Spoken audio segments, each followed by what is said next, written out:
देखते हैं एक्सरसाइज 6.2 का क्वेश्चन नंबर 9। क्या दिया हुआ है कि ए बी सी डी एक समलंब है जिसमें ए बी पैरेलल है डी सी तथा इसके विकर्ण परस्पर बिंदु ओ पर प्रतिच्छेद करते हैं। दर्शाइए कि ए ओ बाई बी ओ बराबर सी ओ बाई डी ओ है।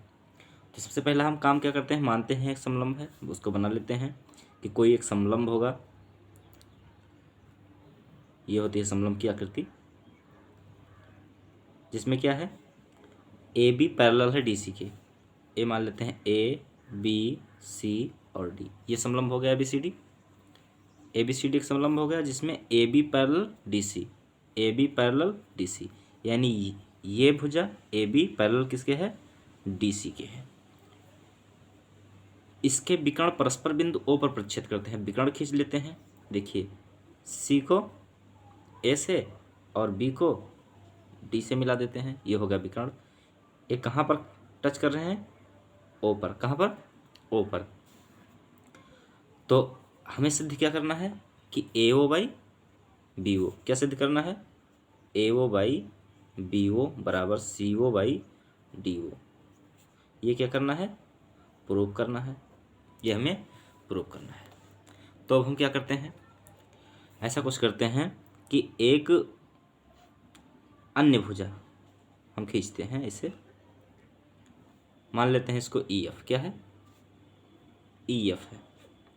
ये जो ई एफ है ये ए बी के पैरेलल है। यदि ए बी के पैरेलल है तो डी सी की भी पैरेलल होगी, क्योंकि A B parallel D C है। और कंडीशन क्या दे रखी है कि A B parallel D C. क्या है, ये कंडीशन है कि A B parallel D C, यानी A B parallel D C है। और हमने क्या किया है, एक रेखा ई एफ जो बिंदु ओ से जाती हो, बिंदु ओ से जाती है, ए बी के समांतर खींचा है। ये हमने खुद किया है।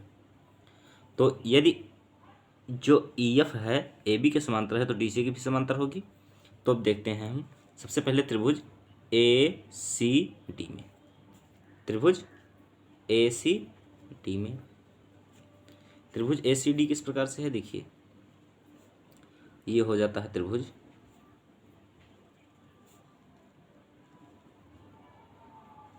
ए डी और सी, ए डी सी, और ये बिंदु है ओ और ई। यहाँ से देखिए ए सी डी ई ओ, ये त्रिभुज निकाल लिए ए सी डी। अब हम जानते हैं कि ई ओ जो है डी सी के पैरेलल है, यह हमने खींच लिया था। इसलिए ई एफ जो बिंदु ओ से जाती है ए बी के समांतर खींची जाती है, समांतर खींचा है हमने। तो ए बी के समांतर है तो ई एफ के समांतर होगा। देखिए ई एफ, ये ई एफ जो है पैरेलल किसके है, डी सी के भी पैरेलल होगा। तो देखिए ई ओ भी पैरेलल होगा डी सी के। तो इस प्रकार से प्रमेय एक से क्या हो जाएगा, ए ई अपान ई डी, ए ई अपान ई डी बराबर ए ओ अपान ओ सी, ए ओ अपान ओ सी, ए ओ अपान ओ सी। ये हो गया समीकरण एक। क्या हो गया, समीकरण एक। अब हम क्या करते हैं, ये तो त्रिभुज ए बी सी डी में हो गया, ए सी डी में हो गया। अब हम दूसरा त्रिभुज लेते हैं। देखिए ये ए सी डी लिए थे, अब क्या लेंगे, ए सी बी, यानी ए बी सी। त्रिभुज ए बी, त्रिभुज ए बी और डी, ए बी डी में, त्रिभुज ए बी डी में। तो त्रिभुज ए बी डी में क्या है, देखिए कैसा बना हुआ है त्रिभुज ए बी डी। ये हो गया ए, ये हो गया ए, ये है वी, और कुछ इस प्रकार से आएगा डी। ये फिगर थोड़ा रॉन्ग हो गया है, सॉरी इसके लिए। कुछ इस प्रकार फिगर बनेगा। ए, हम फिगर बना लेते हैं।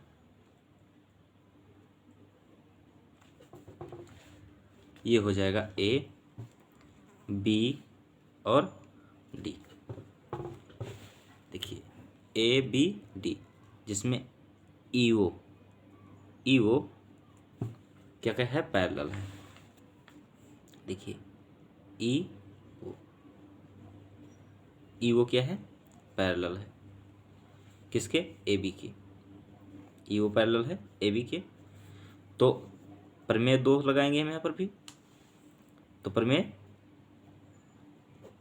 2 से, प्रमेय 2 से, क्योंकि देखिए यहाँ ईओ पैरेलल है ए बी के, इसलिए प्रमेय 2 से क्या हो जाएगा, डी ई क्या, D E upon E A is equal to D O upon O B. ये हो जाएगा क्या, समीकरण 2।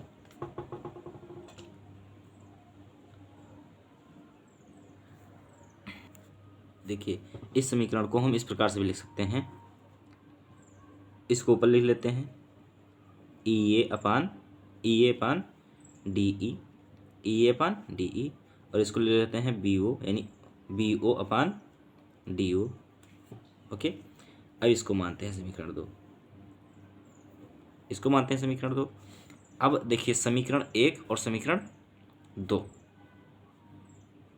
समीकरण 1 और समीकरण 2 में क्या करते हैं, देखते हैं कि ए ई अपान ई डी, यहाँ भी ए ई अपान ई डी दोनों में है,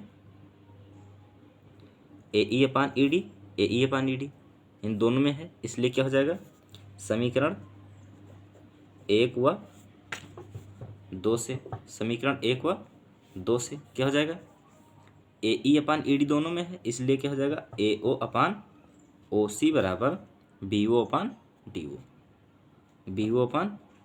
ओ, हमें लाना है। देखिए इसको इस प्रकार से कर देते हैं, ओ सी को यहाँ भेज देते हैं और बी ओ को इधर भेज देते हैं, तो क्या हो जाएगा, ए ओ अपान बी ओ, और ये चला जाएगा ओ सी अपान डी ओ।